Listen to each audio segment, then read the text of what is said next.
What's going on, everybody? Chapel and Lady Chapel here again. We're here again at Hangar 1819 for another band. Go figure. This is just the venue, to see bands. But here for your next episode of Chapel's Concert Chronicles. We are here to see, it is folk metal heaven tonight. I haven't seen a show like this in probably well over 10 years. When me and my buddy Cole went and seen the Finnish Metal Tour. Yep. It was probably the last time I've seen anything this folk metal. I'm pretty excited because I'm pretty sure the main band tonight is Korpiklaani from, they're also from Finland. This is going to be, oh God, I'm so excited. Because they came once before and I missed them. And that's been almost 15 years ago, I'm pretty sure. I'll have to look it up to be precise. But the last time that I knew they come anywhere near here. They may have been to the States, but they've not been here in a while. So I am pretty excited because I've always wanted to see them live. Back in my, I was just talking to Lady Chapel about my folk metal years. When we first got together, I was pretty heavy into the folk metal. Yes, he was. Drove her insane. Yes, he did. But especially with Korpiklaani. Yeah, a lot of I did, she would wake up and have Happy Little Boozer in her head, and she was like, I hate you. Why did you have to play me that song? And every time I would play it, it would get stuck in her head for days. Just wake up. Happy little boozer. Happy little boozer. Oh, I'm so excited. I do, it also makes me want to give a shout out to Cole and Gatlin Strickland, who back in them days, we would drink a lot and listen to Korpiklaani. So, I cannot wait. Cannot wait for this show. Very, very excited. Also with them is another one of my favorite, more of a real Viking metal band. And that is Ensiferum. I've seen Ensiferum once before, but that was during the Finnish Metal Tour, very long time ago. So I'm excited to see these guys again live. Very more like borderline with a little power metal, a little, some of the kind of death metal in the vocals, not like really death metal, not musically, but very melodic, very, very melodic. And they incorporate a lot of their folk into it sometimes too. But it's mainly straight, metal band. But very excited to see these guys again. I know last time I saw them, I remember their vocal harmonies were so good. But this time I'm hoping, it's a different kind of sound system here than it was when I saw them at like Tremont Music Hall on the small stage. You remember the small stage? I remember the small stage. That was a long time ago. That was a long time ago. Oh, man. So I'm excited to hear how, I'm hoping they do the vocals right here tonight. How about you? I know that you know those two bands specifically. Yes, so I know those two bands. I am excited. I think it's going to be a killer show, and I think they're going to put on a fabulous show. So. Also on the bill is Trollfest, which is a fun folk metal band. I'm sure we'll get some kind of the lead singer of Korpiklaani might come out and do a song with them. Hopefully that'll happen because they've collaborated before. So I'm hoping that's going to happen. Trollfest is a very fun band. We've already seen a guy with a pink flamingo on his head in just the parking lot. I was like, all right, he's definitely a Trollfest fan. So if you know the song, we're seeing another pink flamingo walking by. Oh Lord, you'll just have to look up that song. Second, after them, opening, I guess, before them is I'm guessing it's Nini. I don't know how to pronounce it properly. Yeah, I don't either. So I hope I didn't butcher it. I'm just N-I-N-I. Yeah. So I'm guessing, I don't know. I've not heard the correct pronunciation, but they're, from what we've heard, I said it was like Lacuna Coil with like some Japanese, Taiwanese influence. I don't want to. I know that's two totally different countries, but you know what I mean. It's just that Asian influence with those type of string instruments and stuff. But it is the actual. I guess the metal part it made me think of like Lacuna Coil or something a little more new metalish, easier to digest style of metal. Yeah. So that should be interesting. They're opening up, and but we're hoping for an all-around good show. So we're about to go inside, and we will see you there.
Vodka. Oh, sorry. Yeah, it's over. Oh, wow. Is all I can say. You know, all those times torturing Lady Chapel with some of this folk metal back in the day. Yeah. She actually knew some of the songs. I did. Was pretty happy. Pretty happy man. Anyways, let's get started right away. The first band, it's Nini. Is that how they said it one time? Nini, I think it's Nini. Yeah. I think I might have said any when we did the intro. But, oh man, expectations. I expected it to be, like I said, very much like a Lacuna Coil new metalist type kind of band with the Chinese instruments or whatever. Chinese, they're from China, or they're not from China, but the folk is Chinese inspired. But yeah, a lot better live. Oh, amazing. In comparison to like listening to them, what we listened to before the show, because I kind of wanted to get an idea what they sounded like. And, you know, my expectation was just sort of subpar. I was like, I mean, I like what they're doing, but, you know, it was like, it kind of gave me that kind of new metal feeling. And then it was not like that at all live. They tore it up and was a perfect band to get everybody started. So, it just definitely blew me away. She even could hit those really, really high notes. I said to Lady Chapel, I said, well, she could pull that off live. What'd you think of Nini? I thought they were great. Thought they were great? Yeah. Yeah, they, like I said, got everything going pretty well. But Trollfest, on the other hand, holy shit. I personally was very entertained the whole time. Me too. Oh, yeah. Yeah, I think everybody was entertained. Everyone was entertained. Their whole pink flamingo outfits, the lead singer had the spikes on the shoulders too. It was like, it was just like, how do we, you take like the Road Warrior gimmick, the Legion of Doom gimmick, but you just make it all like pink and frou-frou. Yeah, that's was what they did. And like I said, so entertaining.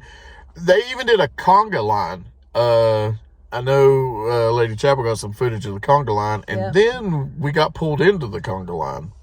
Yeah. So, yeah. Tell that story. How did we get pulled into conga line? Yeah, there was some girl in the conga line just kind of grabbed me, and I felt obligated at that point. I had to get in, so then she grabbed Corey. Then she grabbed my arm, too, and I was like, well, I might as well get in. So now we're in the conga line.